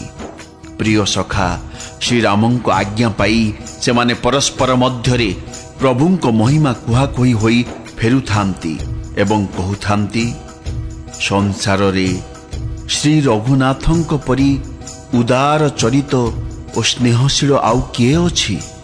ଭଗବାନ ଆମର ଏତିକି କରନ୍ତୁ ଯେ ଆପଣା କର୍ମବଶ ହୋଇ ଆମେ ଯେକୌଣସି ଯୋନିରେ ଜନ୍ମ ନେଉନା କାହିଁକି, ସେହି ଯୋନିରେ ଆମେ ସେବକ ହଉ ଓ ସୀତାପତି ଶ୍ରୀରାମଚନ୍ଦ୍ର ଆମର ସ୍ୱାମୀ ହୁଅନ୍ତୁ ଏବଂ ଶେଷ କାଳ ପର୍ଯ୍ୟନ୍ତ ଆମର ଏହି ସମ୍ବନ୍ଧ ଅତୁଟ ରହୁ। ନଗରରେ ସମସ୍ତଙ୍କର ଏହି ଗୋଟିଏ ଅଭିଳାଷ ଥାଏ, କିନ୍ତୁ କୈକେୟୀଙ୍କ ହୃଦୟ ପ୍ରଚଣ୍ଡ ଭାବରେ ଜଳୁଥାଏ। କୁସଙ୍ଗତି ପାଇ କିଏ ବା ନଷ୍ଟ ନ ହୁଏ? ନିଜ ଲୋକର କଥାରେ ଚଳିଲେ ମନୁଷ୍ୟର କୌଣସି ବିବେକ ଜ୍ଞାନ ରହେ ନାହିଁ। ସନ୍ଧ୍ୟା ସମୟରେ ରାଜା ଦଶରଥ ଅତ୍ୟନ୍ତ ଆନନ୍ଦର ସହିତ କୈକେୟୀଙ୍କ ପୁରକୁ ଚାଲିଲେ। ଜାଣନ୍ତୁ, ସାକ୍ଷାତ୍ ସ୍ନେହ ହିଁ ଶରୀର ଧାରଣ କରି ନିଷ୍ଠୁରତା ପାଖକୁ ଚାଲିଲା। କୋପ ଭବନର ନାଁ ଶୁଣିଦେବା ମାତ୍ରେ ରାଜା ଶଙ୍କିତ ହୋଇଗଲେ। ଭୟ ହେତୁ ତାଙ୍କ ପାଦ ଆଗକୁ ବଢ଼ିଲା ନାହିଁ। ସ୍ୱୟଂ ଦେବରାଜ ଇନ୍ଦ୍ର ଯାହାଙ୍କ ବାହୁବଳ ଆଶ୍ରୟରେ ନିବାସ କରିଛନ୍ତି ଏବଂ ସକଳ ରାଜା ଯାହାଙ୍କର ମନୋଭାବକୁ ଅପେକ୍ଷା କରି ରହିଥାନ୍ତି, ସେହି ରାଜା ଦଶରଥ ସ୍ତ୍ରୀର କ୍ରୋଧ ଶୁଣି ଭୟରେ ମ୍ଳାନ ହୋଇଗଲେ। କାମଦେବଙ୍କର ପ୍ରତାପ ଓ ମହିମା କି ପ୍ରବଳ ଦେଖନ୍ତୁ। ସେହି ରାଜା ନିଜ ଅଙ୍ଗରେ ତ୍ରିଶୂଳ, ବଜ୍ର ଓ ଖଡ଼୍ଗ ଆଦିର ଆଘାତ ସହିପାରନ୍ତି। ସେ ଆଜି ରତିନାଥ କାମଦେବଙ୍କ ପୁଷ୍ପ ବାଣରେ ବିଦ୍ଧ ହୋଇଗଲେ। ରାଜା ଡରି ଡରି ପ୍ରାଣପ୍ରିୟା କୈକେୟୀଙ୍କ ନିକଟକୁ ଗଲେ। ରାଣୀଙ୍କ ଦଶା ଦେଖି ତାଙ୍କୁ ବଡ଼ ଦୁଃଖ ଲାଗିଲା। କୈକେୟୀ ଭୂଇଁରେ ଶୋଇଥାନ୍ତି ଏବଂ ପିନ୍ଧିଥାନ୍ତି ଖଣ୍ଡିଏ ପୁରୁଣା ମୋଟା ଲୁଗା। ଦେହରୁ ବିଭିନ୍ନ ଅଳଙ୍କାର କାଢ଼ି ଦେଇ ତଳେ ଫିଙ୍ଗି ଦେଇଥାନ୍ତି। ଦୁର୍ବୁଦ୍ଧି କୈକେୟୀଙ୍କୁ ସେହି କୁବେଶ କିପରି ଶୋଭା ପାଉଥାଏ ଜାଣନ୍ତି? ଜାଣନ୍ତୁ, ତାଙ୍କ ଭାବି ବୈଧବ୍ୟର ସୂଚନା ଦେଉଥାଏ। ରାଜା ତାଙ୍କ ପାଖକୁ ଯାଇ କୋମଳ କଣ୍ଠରେ କହିଲେ, ହେ ପ୍ରାଣପ୍ରିୟେ, ରୁଷିଛ କାହିଁକି? ରାଣୀ, ରୁଷିଛ କାହିଁକି? ଏହା କହି ରାଜା ତାଙ୍କ ଦେହରେ ହାତ ମାରିଦେବା ମାତ୍ରେ ସେ ତାଙ୍କ ହାତକୁ ଛାଟି ଦେଉଥାନ୍ତି ଏବଂ ଚାହୁଁଥାନ୍ତି ସତେ ଯେପରି କ୍ରୋଧଭର ହୋଇ କ୍ରୂର ଦୃଷ୍ଟିରେ ନାଗୁଣୀ ଚାହୁଁଛି। ଦୁଇଟି ବରଦାନର ବାସନା ଥିଲା ସେହି ନାଗୁଣୀର ଦୁଇଟି ଜିଭ ଏବଂ ଦୁଇଟି ବରଦାନ ଥିଲା ଦୁଇଟି ବିଷଦାନ୍ତ। ସେହି ନାଗୁଣୀ ଚୋଟ ମାରିବାକୁ ମର୍ମସ୍ଥାନ ଖୋଜୁଥିଲା। ତୁଳସୀଦାସ କହୁଛନ୍ତି, ଅଦୃଷ୍ଟର ବଶ ହୋଇ ରାଜା ଦଶରଥ ଭାବୁଥାନ୍ତି ଏହା ହେଉଛି କନ୍ଦର୍ପର କ୍ରୀଡ଼ା। ରାଜା ବାରମ୍ବାର କହୁଥାନ୍ତି, ହେ ସୁମୁଖୀ, ହେ ସୁଲୋଚନା, ହେ କୋକିଳ ଭାଷିଣୀ, ହେ ଗଜଗାମିନୀ, ତୁମେ ତୁମ କ୍ରୋଧର କାରଣ କ'ଣ କୁହ। ହେ ପ୍ରିୟେ, କିଏ ତୁମର ଅନିଷ୍ଟ କଲା? କାହାର ଏପରି ଦୁଇଟା ମୁଣ୍ଡ ଅଛି ଯେ ସେ ମୋ କବଳରୁ ବଞ୍ଚିଯିବ? ଯମରାଜ କାହାକୁ ନେବାକୁ ଚାହିଁଲେଣି? କୁହ ରାଣୀ, ମୁଁ କେଉଁ କାଙ୍ଗାଳକୁ ରାଜା କରିଦେବି ଅଥବା କେଉଁ ରାଜାକୁ ଦେଶାନ୍ତର କରିଦେବି? ଛାର ନରନାରୀମାନେ ତ ପୋକ ମାଛି ପରି। ତୁମର ଶତ୍ରୁ ଯଦି କୌଣସି ଦେବତା ହୋଇଥାଏ ତେବେ ମୁଁ ତାକୁ ବି ମାରିଦେଇପାରେ। ହେ ସୁନ୍ଦରୀ, ତୁମେ ତ ମୋର ସ୍ୱଭାବ ଜାଣିଛ। ମୋ ମନ ସର୍ବଦା ତୁମ ମୁଖ ଚନ୍ଦ୍ରମା ପାଖରେ ଚକୋର ହୋଇ ଲାଗି ରହିଛି। ହେ ପ୍ରିୟେ, ମୋର ପ୍ରଜା, ମୋର କୁଟୁମ୍ବଜନ, ମୋର ଧନ, ମୋ ପୁତ୍ର, ଏପରିକି ମୋ ପ୍ରାଣ ମଧ୍ୟ ତୁମର ଅଧୀନ। ଯଦି ମୁଁ ତୁମଠାରେ କିଛି କପଟ ରଖି କହୁଥିବି ବୋଲି ଭାବୁଛ, ତେବେ ହେ ଭାମିନୀ, ମୁଁ 100 ଥର ରାମଙ୍କ ରାଣ ପକାଇ କହୁଛି, ତୁମେ ଯାହା ଚାହୁଁଛ ତାହା ଖୁସିରେ ମାଗିନିଅ। ହେଲେ ତୁମର ଏହି ମନୋହର ଅଙ୍ଗକୁ ଅଳଙ୍କାରରେ ସଜାଇ ଦିଅ। ଏଇଟା ସମୟ କି ଅସମୟ ତାହା ଟିକେ ବିଚାର କରି ଦେଖ। ହେ ପ୍ରିୟେ, ଏହି ଅଲକ୍ଷଣୀ ବେଶ ଶୀଘ୍ର ପରିତ୍ୟାଗ କର। ଏହା ଶୁଣି ଏବଂ ରାଜା ଏତେ ବଡ଼ ରାଣ ପକାଇଲେଣି ଦେଖି ମନ୍ଦ ବୁଦ୍ଧି କୈକେୟୀ ହସି ଉଠିଲେ ଏବଂ ଗହଣା ଗାଣ୍ଠି ପିନ୍ଧିବାକୁ ଲାଗିଲେ। ଜାଣନ୍ତୁ, ମୃଗକୁ ଦେଖି ସବରୁଣୀ ଫାନ୍ଦ ତିଆରି କଲା। କୈକେୟୀଙ୍କୁ ସୁହୃଦ ବୋଲି ଭାବି ରାଜା ଦଶରଥ ମନେ ମନେ ପ୍ରେମ ପୁଲକିତ ହୋଇ କୋମଳ ଓ ମଧୁର କଣ୍ଠରେ କହିଲେ, ହେ ଭାମିନୀ, ଏଥର ତୁମ ମନସ୍କାମନା ପୂର୍ଣ୍ଣ ହେଲା। ନଗରର ଘରେ ଘରେ ଆନନ୍ଦ ବାଦ୍ୟ ବାଜିଲାଣି। କାଲି ମୁଁ ରାମଙ୍କୁ ଯୁବରାଜ ପଦ ଦେଇଦେଉଛି। ତେଣୁ ହେ ସୁନୟନେ, ତୁମେ ମଙ୍ଗଳ ସାଜରେ ନିଜକୁ ସଜାଅ। ଏତିକି ଶୁଣିଦେବା ମାତ୍ରେ କୈକେୟୀଙ୍କ କଠୋର ହୃଦୟ ଚମକି ଉଠିଲା। ସତେ ଯେପରି କେହି ତାଙ୍କର ପାଚିଲା ବଥରେ ହାତ ମାରିଦେଲା। ଚୋରର ସ୍ତ୍ରୀ ଯେପରି ପ୍ରକାଶ୍ୟରେ କାନ୍ଦେ ନାହିଁ, କୈକେୟୀ ସେହିପରି ମନର ସେହି ଦାରୁଣ ବ୍ୟଥାକୁ ଲୁଚାଇ ରଖିଦେଲେ। ଯେହେତୁ କୋଟି କୁଟିଳାଙ୍କ ଶିରୋମଣି ଗୁରୁ ମନ୍ଥରା ତାଙ୍କୁ ଚାତୁରୀ ଶିଖାଇଥିଲା, ତେଣୁ ରାଜା ତାଙ୍କର ସେହି କପଟ ଚାତୁରୀକୁ ଲକ୍ଷ୍ୟ କରିପାରିଲେ ନାହିଁ। ଯଦ୍ୟପି ରାଜା ନୀତିରେ ନିପୁଣ, ତଥାପି ସ୍ତ୍ରୀ ଚରିତ୍ର ହେଉଛି ଏକ ଅଗାଧ ସମୁଦ୍ର। କୈକେୟୀ କପଟ ପ୍ରେମ ବଢ଼ାଇ ଆଖି ଓ ମୁହଁ ମୋଡ଼ି ବାଙ୍କ ଚାହାଣୀରେ ହସି ହସି କହିଲେ, ହେ ପ୍ରିୟତମ, ଆପଣ ମାଗ ମାଗ ବୋଲି ତ କହୁଛନ୍ତି, କିନ୍ତୁ ଦିଆ ନିଆ ବେଳକୁ କିଛି ନାହିଁ। ଆପଣ ମୋତେ 2ଟି ବର ଦେବେ ବୋଲି ଯାହା କହିଥିଲେ ସେତକ ମିଳିବା ବି ସନ୍ଦେହ। ରାଜା ହସି ଦେଇ କହିଲେ, ଓହୋ, ଏତେବେଳେ ଯାଇ ମୁଁ ତୁମର ଉଦ୍ଦେଶ୍ୟ ବୁଝିପାରିଲି। ତେଣୁ ତୁମର ଏହି ଅଭିମାନ କରିବାଟା ମୋତେ ଖୁବ୍ ଭଲ ଲାଗିଲା। ତୁମେ ସେହି ବର 2ଟି ମୋ ପାଖରେ ସାଇତି ରଖିଦେଇ ଆଜି ଯାଏ କେବେ ହେଲେ ମାଗିଲ ନାହିଁ। ମୋର ଭୋଳା ସ୍ୱଭାବ ହୋଇଥିବାରୁ ମୁଁ ବି ତାହା ଭୁଲିଗଲି। ମିଛଟାରେ ମୋତେ ଦୋଷ ଦିଅ ନାହିଁ। ଚାହିଁଲେ 2ଟା ବଦଳରେ 4ଟା ବର ମାଗିନିଅ। ପ୍ରାଣ ବରଂ ଚାଲିଯିବ, ବଚନ ଯିବ ନାହିଁ। ଆମ ରଘୁକୁଳରେ ସର୍ବଦା ଏହି ରୀତି ଚଳି ଆସିଛି। ଅସତ୍ୟ ପରି ପାପ ରାଶି ଆଉ ନାହିଁ।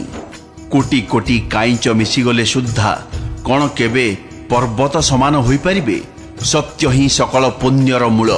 ଏ କଥା ବେଦ ଓ ପୁରାଣରେ ବି ପ୍ରସିଦ୍ଧ ଏବଂ ମନୁ ମଧ୍ୟ ଏହା କହିଛନ୍ତି। ତା ଛଡ଼ା ମୁଁ ପୁଣି ଶ୍ରୀରାମଙ୍କ ରାଣ ପକାଇ ଦେଇଛି। ଶ୍ରୀ ରଘୁନାଥ ହେଉଛନ୍ତି ମୋର ପୁଣ୍ୟ ଓ ସ୍ନେହର ଚରମ ସୀମା। एपरी भावरे राजांक द्वारा कथाटिकु पक्का कराई दे दुर्बुद्धि कैकेयी हसी हसी कहबाकू बसिले। मने हेला सते जेपरि से निजर कुविचार रूपी दुष्ट बाज पक्षीर आखिरु अंध पुटुली खोलीदेले। राजांक मनोरथ थिला सुंदर बनटीए परी, सेथिरे सुख थिला सुंदर पक्षी मानक समाज। कैकेयी थिले जड़े सबरी परी, जे कि पक्षी मानक आक्रमण करने निजर वचन रूपी भयंकर बाज पक्षी को छाड़ी देबाकू चाहूथिले। हे प्राणप्रिय शुणंतु, मो मन मुताबक प्रथमे एही बरटी दियंतु जे भरतर राजतिलक हेब, एवं हे नाथ द्वितीय बरटी भी मु हाथ जोड़ी मागुछि, मो मनोरथ पूर्ण करंतु। राम तपस्वी बेशरे अत्यंत उदासीन भावरे 14 वर्ष पर्यंत बनरे निवास करिवे। कोमल चंद्र किरणर स्पर्शरे चक्रवाक विकल होईगला परी कैकेयीक कोमल वचन शुणी राजांक हृदय शोकाकुल होईगला। राजा हठात छानिया होईगले। तांको पाटिरु कथा बाहरिला नाही। जानंतु कुंडुरी चढ़ई उपरे छंचाण झांप मारिदेला। राजा एका बेलके विवर्ण होईगले। देखि मने हेला सते जेपरि ताल गछ उपरे वज्रपात होईगला। मुंडरे हाथ देई दुई आखि बुझी देई राजा एपरी चिंतारे बुड़ी गले जे मने हेला सते जेपरि चिंता ही साक्षात मूर्तिमान होई शोक करुछि। से भाबियाकू लागिले, हाय मोर मनोरथ रूपी कल्प वृक्षरे फूल फुटी सारिथिला, किंतु फल धरु धरु कैकेयी हस्तिनी परी होई सेही कल्प वृक्ष को समूले ओपाड़ी नष्ट करिदेला। कैकेयी अयोध्या को उजाड़ी देई विपत्तिर दृढ़ मूलदुआ पकाईदेला। किभली बेलारे कौन घटी न गला। जोग साधनार सिद्धि रूपक फल मिलिबा समय आसिला बेलकू अविद्या जेपरी जोगी को नष्ट करि दिए, स्त्री को विश्वास करी मु सेहीपरि नष्ट होई गली। राजा मने मने एहीपरि पश्चाताप करिबाकू लागिले। तांको दशा देखि दुर्बुद्धि कैकेयी मने मने भीषण क्रोधित होई गले एवं कहिले, कौन भरत आपणक पुओ नुहे कि? मते कौन आपण किणी आनिथिले कि? जदि मो कथा शुणु शुणु आपणको बाण बाजिगला परी लगुछि, भल करी बुझी विचारी कहिलेनी काहींकी? जहा कहिचंती ताहा करिबे ना नाही? उत्तर दियंतु। आपण सत्य संध रूपे रघुवंशरे प्रसिद्ध। आपण ही तो बर देवाकू कहिथिले, न देवाकू भावुछंती तो मना करि दियंतु। सत्य को छाड़ी जगतरे अपजस किणी नियंतु। सत्यर भारी प्रशंसा करी बर देवाकू कहिथिले, बोध हुए भाविथिले ये चना भजा दीटा मागिब। राजा शिबी दधीची ओ बली जहा किछि कहिथिले तन ओ धन त्याग करी देई सेमाने निजर सेही वचन रूपी प्रतिज्ञा रक्षा करिथिले। पोड़ा घारे लुण छिटा देला परी कैकेयी एही परी बहु कठोर वचन कही कले। धर्म धुरंधर राजा दशरथ धैर्य धरी आखि खोलिले एवं मुंडरे हाथ देई दीर्घश्वास मारी मने मने कहिले, ये आजी मोर मर्म स्थान रे आघात करिदेला। प्रचंड क्रोधरे जळुथुबा कैकेयी देखा जाउथांती क्रोधरूपी कोश मुक्त तरबारी परी।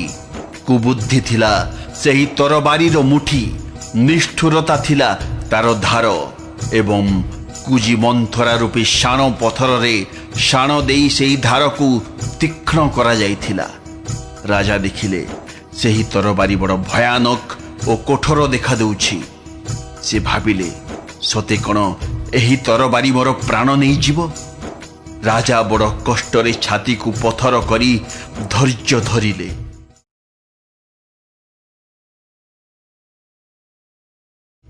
ଏବଂ ଅତ୍ୟନ୍ତ ନମ୍ରତାର ସହିତ କୈକେୟୀଙ୍କୁ ଭଲ ଲାଗିବା ଭଳି ଭାଷାରେ କହିଲେ, ହେ ପ୍ରିୟ, ହେ ଭୀରୁ, ବିଶ୍ୱାସ ଓ ପ୍ରେମ ନଷ୍ଟ କରିଦେଇ ତୁମେ ଏଭଳି ମନ୍ଦ କଥାମାନ କହୁଛ କିପରି?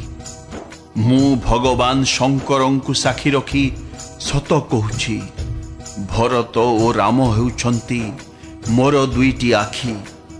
କାଲି ସକାଳୁ ମୁଁ ଅବଶ୍ୟ ଦୂତ ପଠାଇବି। ଶୁଣିବା ମାତ୍ରେ ଭରତ ଓ ଶତ୍ରୁଘ୍ନ ଏଠାକୁ ଚାଲି ଆସିବେ। ଶୁଭ ଦିନ ଓ ଶୁଭ ବେଳା ନିରୂପଣ କରି ସକଳ ଆୟୋଜନ କରି ଦୁନ୍ଦୁଭି ଆଦି ବାଦ୍ୟ ବଜାଇ ମୁଁ ଅବଶ୍ୟ ଭରତକୁ ରାଜ୍ୟ ଅର୍ପଣ କରିଦେବି। ରାମର ରାଜ୍ୟ ଲୋଭ ନାହିଁ। ସେ ଭରତକୁ ବହୁତ ଭଲ ପାଏ। ମୁଁ ନିଜେ ହିଁ ବଡ଼ ସାନ ବିଚାର କରି ରାଜରୀତି ପାଳନ କରିବାକୁ ଯାଉଥିଲି। ମୁଁ 100 ଥର ରାମଙ୍କ ରାଣ ପକାଇ ସତ କହୁଛି, ରାମ ଜନନୀ କୌଶଲ୍ୟା ଏ ବିଷୟରେ ମୋତେ କେବେ କିଛି କହିନାହାନ୍ତି। ହଁ, ଏ କଥା ସତ ଯେ ତୁମକୁ ନ ପଚାରି ମୁଁ ଏସବୁ କରିଛି। ସେଇଥିପାଇଁ ମୋ ମନୋରଥ ବିଫଳ ହୋଇଗଲା। ଏଥର କ୍ରୋଧ ଛାଡ଼ି ଦିଅ। ଶୁଭ କାର୍ଯ୍ୟ ପାଇଁ ମଙ୍ଗଳ ସାଜ ସଜାଅ। ଦିନ କେତେଟା ଭିତରେ ଭରତ ଯୁବରାଜ ହୋଇଯିବ। କିନ୍ତୁ ଗୋଟିଏ କଥା ମୋତେ ବଡ଼ ଦୁଃଖ ଲାଗୁଛି, ଯେଉଁ ଦ୍ୱିତୀୟ ବରଟି ମାଗିଲ ତାହା ବଡ଼ ଅସଙ୍ଗତ ହୋଇଗଲା। ତାହାରି ଜ୍ୱାଳାରେ ମୋ ହୃଦୟଟା ଏବେ ଜଳି ଯାଉଛି। ଏପରି କଥା ତୁମେ ପରିହାସରେ କହିଲ ନା କ୍ରୋଧରେ ନା ସତରେ? କ୍ରୋଧ ତ୍ୟାଗ କରି ରାମର ଅପରାଧ କ'ଣ କୁହ? ସମସ୍ତେ କହନ୍ତି ରାମ ଅତ୍ୟନ୍ତ ସାଧୁ। ତୁମେ ନିଜେ ମଧ୍ୟ ରାମକୁ ପ୍ରଶଂସା କରୁଥିଲ ଏବଂ ତାକୁ ସ୍ନେହ କରୁଥିଲ। ବର୍ତ୍ତମାନ ତୁମ ମୁହଁରୁ ଏପରି କଥା ଶୁଣି ମୋ ମନରେ ସନ୍ଦେହ ଉପୁଜୁଛି। ଯାହାର ସ୍ୱଭାବ ଶତ୍ରୁ ପ୍ରତି ମଧ୍ୟ ଅନୁକୂଳ, ସେ କାହିଁକି ମାର ପ୍ରତିକୂଳ ଆଚରଣ କରିବ? ହେ ପ୍ରିୟ, ପରିହାସ ଓ କ୍ରୋଧ ଛାଡ଼ି ଦିଅ। ବିବେକ ବିଚାର ପ୍ରୟୋଗ କରି ବର ମାଗ, ଯାହାଫଳରେ କି ମୁଁ ଆଖି ପୁରାଇ ଭରତର ରାଜ୍ୟାଭିଷେକ ଦେଖିପାରିବି। ପାଣି ବିନା ହୁଏତ ମାଛ ବଞ୍ଚି ଯାଇପାରେ, ମଣି ବିନା ଦିନ ଦୁଃଖୀ ହୋଇ ହୁଏତ ସାପ ବଞ୍ଚି ରହିପାରେ, କିନ୍ତୁ ମୁଁ ନିଶ୍ଚିତ ଓ ନିଷ୍କପଟ ଭାବେ କହୁଛି, ରାମ ବିନା ମୋ ଜୀବନ ରହିବ ନାହିଁ। ହେ ବୁଦ୍ଧିମତୀ ପ୍ରିୟ, ଏକଥା ନିଶ୍ଚିତ ବୋଲି ଜାଣିନିଅ ଯେ ମୋ ଜୀବନ ଶ୍ରୀରାମଙ୍କ ଦର୍ଶନର ଅଧୀନ। ରାଜାଙ୍କ କୋମଳ ବଚନ ଶୁଣି ଦୁର୍ବୁଦ୍ଧି କୈକେୟୀ ଅଗ୍ନିରେ ଘୃତାହୁତି ପଡ଼ିଗଲା ପରି ଜଳି ଉଠିଲେ। ଆପଣ ଗୋଟିଏ ଉପାୟ କଲେ ବି ଏଠାରେ ଆପଣଙ୍କ ମାୟା ଚଳିବ ନାହିଁ। ମୁଁ ଯାହା ମାଗିଲି ତାହା ଦେଇ ଦିଅନ୍ତୁ, ନଚେତ୍ ମନା କରିଦେଇ ଅପଯଶ କିଣି ନିଅନ୍ତୁ। ଏତେ ଛଳ ପ୍ରପଞ୍ଚ ଭଲ ଲାଗେନି। ରାମ ଯଦି ସାଧୁ, ଆପଣ ତ ତାଠାରୁ ବି ଅଧିକ ସାଧୁ। ରାମଙ୍କ ମା ବି ଆହୁରି ସାଧୁ। ମୁଁ ସମସ୍ତଙ୍କୁ ଚିହ୍ନି ସାରିଲିଣି। କୌଶଲ୍ୟା ଯେପରି ମୋର ଭଲ ଚାହିଁଛନ୍ତି, ମୁଁ ବି ତାଙ୍କୁ ସେହିପରି ପ୍ରତିଫଳ ଦେଇଦେବି। ରାତି ପାହୁ ପାହୁ ରାମ ଯଦି ମୁନି ବେଶ ଧରି ବନକୁ ଚାଲି ନ ଯାଆନ୍ତି, ତାହାହେଲେ ହେ ରାଜନ୍, ଏକଥା ନିଶ୍ଚିତ ବୋଲି ଜାଣି ରଖନ୍ତୁ ଯେ ମୋର ମୃତ୍ୟୁ ସୁନିଶ୍ଚିତ ଏବଂ ଆପଣଙ୍କର ଅପଯଶ ମଧ୍ୟ ସୁନିଶ୍ଚିତ। ଏପରି କହିଦେଇ କୁଟିଳା କୈକେୟୀ ଉଠି ଠିଆ ହୋଇପଡ଼ିଲେ। ମନେ ହେଲା ସତେ ଯେପରି କ୍ରୋଧର ନଦୀରେ ବନ୍ୟା ଆସିଗଲା। ପାପ ରୂପୀ ପର୍ବତରୁ ବାହାରିଥିବା ସେହି ନଦୀରେ କ୍ରୋଧ ରୂପୀ ଜଳ ପୂର୍ଣ୍ଣ ହୋଇ ରହିଥିଲା। ତାର ରୂପ ଏଡ଼େ ଭୟଙ୍କର ହୋଇଥିଲା ଯେ ତାକୁ ଚାହିଁ ହେଉନଥାଏ। କୈକେୟୀ ମାଗିଥିବା ବର ଦୁଇଟି ଥିଲା ସେହି ନଦୀର ଦୁଇ କୂଳ। ତାଙ୍କର ଜିଦି ହୋଇଥିଲା ସେହି ନଦୀର ପ୍ରଖର ସ୍ରୋତ ଏବଂ କୁଜି ମନ୍ଥରାର କୁମନ୍ତ୍ରଣା ହୋଇଥିଲା ସେହି ନଦୀ ସ୍ରୋତର ଭଉଁରୀ। ସେହି କ୍ରୋଧ ନଦୀ ରାଜା ଦଶରଥ ରୂପୀ ବୃକ୍ଷକୁ ସମୂଳେ ଉତ୍ପାଟନ କରି ଧାଇଁ ଚାଲିଥିଲା ସିଧା ବିପତ୍ତି ରୂପକ ସମୁଦ୍ର ଆଡ଼କୁ। ରାଜା ବୁଝିଗଲେ ଯେ କଥାଟା ପ୍ରକୃତରେ ସତ। ସ୍ତ୍ରୀର ଛଦ୍ମବେଶ ଧରି ତାଙ୍କର ମୃତ୍ୟୁ ତାଙ୍କ ମୁଣ୍ଡ ଉପରେ ନାଚୁଛି। ତେଣୁ ରାଜା କୈକେୟୀଙ୍କ ପାଦ ଧରି ବସାଇଲେ ଓ ବିନତି କରି କହିଲେ, ତୁମେ ସୂର୍ଯ୍ୟ ବଂଶ ରୂପୀ ବୃକ୍ଷ ପାଇଁ କୁରାଢ଼ୀ ହୋଇଯାଅ ନା। ତୁମେ ମୋ ମୁଣ୍ଡଟା ମାଗ, ମୁଁ ଏଇ କ୍ଷଣି ଦେଇଦେବି। କିନ୍ତୁ ରାମଙ୍କ ବିରହରେ ମୋତେ ମାରିଦିଅ ନା। ଯେକୌଣସି ମୋତେ ହେଉନା କାହିଁକି ତୁମେ ରାମକୁ ରଖାଅ, ନଚେତ୍ ତୁମ ହୃଦୟ ଜୀବନ ସାରା ଅନୁତାପରେ ଜଳିବ।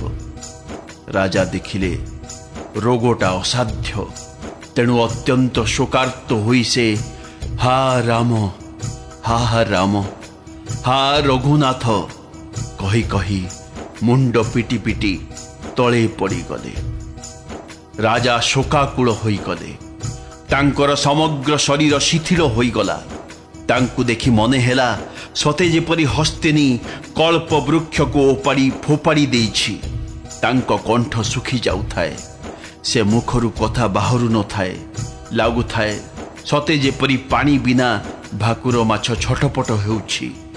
କୈକେୟୀ ପୁଣି ଥରେ କଟୁ ଓ କଠୋର ବଚନ କହି କଟା ଘାରେ ବିଷ ବୋଳିଦେଲେ। କହିଲେ, ଯଦି ଶେଷରେ ଏଇଆ କରିବାର ଥିଲା, ତେବେ ଯେଉଁ ବଳରେ ଆପଣ ମାଗ ମାଗ ବୋଲି କହି ହେଉଥିଲେ, ହେ ରାଜା, ଠୋ ଠୋ ହୋଇ ହସିବା ଏବଂ ମୁହଁ ଫୁଲେଇ ବସିବା, ଏ ଦିଟା ଯାକ କାମ କ'ଣ ଏକା ସାଥିରେ ହୋଇପାରେ? ଏଣେ ଦାନୀ ବୋଲି କହିହେବେ, ତେଣେ କୃପଣତା ବି ରଖିବେ। କ୍ଷେମ ଓ କୁଶଳ ଉଭୟ କ'ଣ ଏକା ସଙ୍ଗେ ହୋଇପାରିବ? ହୁଏତ ପ୍ରତିଜ୍ଞା ଛାଡ଼ି ଦିଅନ୍ତୁ, ନଚେତ୍ ଧୈର୍ଯ୍ୟ ଧରନ୍ତୁ। ଏଭଳି ଅସହାୟ ଅବଳା ପରି କନ୍ଦାକଟା କରନ୍ତୁ ନାହିଁ। ସତ୍ୟବ୍ରତ ବ୍ୟକ୍ତି ସମ୍ମୁଖରେ ତ ଶରୀର, ସ୍ତ୍ରୀ, ପୁତ୍ର, ଘର, ଧନ ଓ ପୃଥିବୀ ତୃଣ ସମାନ ବୋଲି କୁହାଯାଇଛି। କୈକେୟୀଙ୍କ ମର୍ମଭେଦୀ ବଚନ ଶୁଣି ରାଜା କହିଲେ, ତୁ ଯାହା ଚାହୁଁଛୁ କହିଯା, ତୋର କିଛି ଦୋଷ ନାହିଁ। ମୋର କାଳ ହିଁ ତୋ ଦେହରେ ପିଶାଚ ହୋଇ ଲାଗିଯାଇଛି। ସେ ହିଁ ତୋ ମୁହଁରେ ଏସବୁ କଥା କୁହାଉଛି। ଭରତ ତ ଭୁଲରେ ବି ରାଜପଦ ଚାହେଁନି। ଦୈବ ବଶରୁ ହିଁ ତୋ ଭିତରେ ଏଭଳି ଦୁର୍ବୁଦ୍ଧି ଆସି ପଶିଯାଇଛି। ଏସବୁ ମୋରି ପାପର ପରିଣାମ। ମୋରି ପାପ ହେତୁ ହିଁ ଏହି ଅସମୟରେ ବିଧାତା ବାମ ହୋଇଗଲା। ଏହି ଅଯୋଧ୍ୟା ପୁନର୍ବାର ଶୋଭା ସୌନ୍ଦର୍ଯ୍ୟରେ ଝଲସିବ ଓ ଏଠାରେ ସର୍ବଗୁଣର ଧାମ ଶ୍ରୀରାମଙ୍କ ରାଜୁତି ବି ହେବ। ସବୁ ଭାଇ ତାଙ୍କର ସେବା କରିବେ ଏବଂ ତ୍ରିଲୋକରେ ଶ୍ରୀରାମଙ୍କର ମହିମା ବ୍ୟାପିବ। କେବଳ ତୋର କଳଙ୍କ ଓ ମୋର ପଶ୍ଚାତାପ ହିଁ ମଲା ପରେ ବି ଲିଭିବ ନାହିଁ। ଏହି କଳଙ୍କ କୌଣସି ପ୍ରକାରେ ଯିବ ନାହିଁ। ତୋର ଯାହା ଇଚ୍ଛା ତାହା କର। ଯା, ମୋ ଆଗରୁ ହଟିଯା। ମୋତେ ତୋ ମୁହଁ ଦେଖାନା। ତୋତେ ମୁଁ ହାତ ଯୋଡ଼ି କହୁଛି, ମୋ ପିଣ୍ଡରେ ପ୍ରାଣ ଥିବା ଯାଏ ତୁ ଆଉ ମୋତେ କିଛି କହନା। ଆଲୋ ଭାଗିନୀ, ତୁ ସାମାନ୍ୟ ଚମଡ଼ା ଫିତା ଖଣ୍ଡେ ପାଇଁ ଏ ଯେଉଁ ଗୋରୁ ମାରୁଛୁ, ଏଥିପାଇଁ ତୋତେ ଶେଷରେ ପଶ୍ଚାତାପ କରିବାକୁ ପଡ଼ିବ। ରାଜା ବହୁ ପ୍ରକାରେ ବୁଝାଇଲେ ଏବଂ ତୁ ସର୍ବନାଶ କରିବାକୁ କାହିଁକି ବାହାରିଛୁ ବୋଲି କହି ତଳେ ପଡ଼ିଗଲେ। କିନ୍ତୁ କପଟ କରିବାରେ ଚତୁରୀ କୈକେୟୀ ପଦେ ବି କଥା କହିଲେ ନାହିଁ। ମନେ ହେଲା ସତେ ଯେପରି ସେ ମୌନ ହୋଇ ଶ୍ମଶାନରେ ବସି ପ୍ରେତ ମନ୍ତ୍ର ସିଦ୍ଧ କରୁଛନ୍ତି। ରାଜା ରାମ ରାମ ରଟୁଥାନ୍ତି ଏବଂ ଡେଣା କଟି ଯାଇଥିବା ପକ୍ଷୀ ପରି ଛଟପଟ ହେଉଥାନ୍ତି। ମନେ ମନେ ମନାସୁଥାନ୍ତି, କୌଣସି ମତେ ସକାଳ ନ ହୁଅନ୍ତା କି? କେହି ଯାଇ ଶ୍ରୀରାମଙ୍କୁ ଏ କଥା ନ କହନ୍ତା କି? ହେ ରଘୁକୁଳର ଗୁରୁ ସୂର୍ଯ୍ୟ ଭଗବାନ, ତୁମେ ଆଉ ଉଦିତ ହୁଅ ନାହିଁ। ଅଯୋଧ୍ୟାର ଏହି ଦୁର୍ଦ୍ଦଶା ଦେଖିଲେ ତୁମ ମନରେ ବଡ଼ କଷ୍ଟ ହେବ। ବିଧାତା ରାଜାଙ୍କ ପ୍ରେମକୁ ପ୍ରେମର ଚରମ ସୀମା ଓ କୈକେୟୀଙ୍କ ନିଷ୍ଠୁରତାକୁ ନିଷ୍ଠୁରତାର ଚରମ ସୀମା କରି ଗଢ଼ି ଦେଇଥିଲେ। ରାଜା ଏପରି ବିଳାପ କରୁ କରୁ ସକାଳ ହୋଇଗଲା।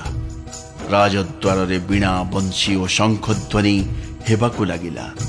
ଭାଟମାନେ ରାଜବଂଶର ଯଶ ଓ କୀର୍ତ୍ତି ଗାଇଲେ। ଗାୟକମାନେ ଗୁଣଗାନ କଲେ। ଏସବୁ କାନରେ ପଡ଼ିବାରୁ ରାଜାଙ୍କ ହୃଦୟରେ ଶରବିଦ୍ଧ ହେଲା ପରି ବୋଧ ହେଲା।